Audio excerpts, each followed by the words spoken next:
If we take a closer look at the function flow, then you will see how useful this type of flow is in preventing you from creating the same kind of flows over and over again.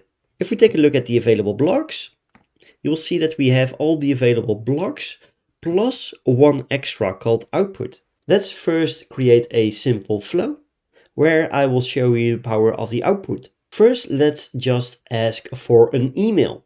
An email is asked often inside of any chatbot, and instead of creating countless flows, you can just ask it once, create a flow once, and then you will be able to return the user towards the flow they left off. And then after the flow is finished, you will be able to return the user exactly to the point they left off in the previous flow.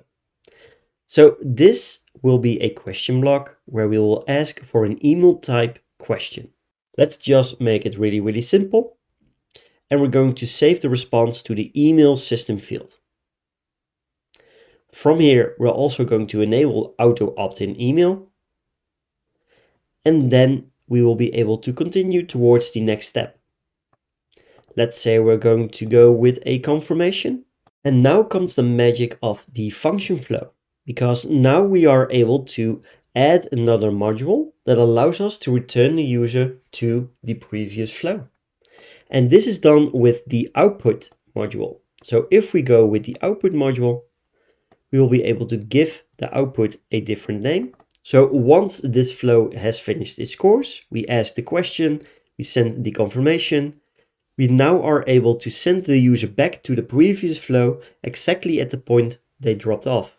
And this prevents creating repetitive flows where you will ask for things like an email, for a phone number, but even if you want to create an e-commerce-like shop, where you will ask certain measurements like color, like size, then after you will be able to send them back to the previous flow.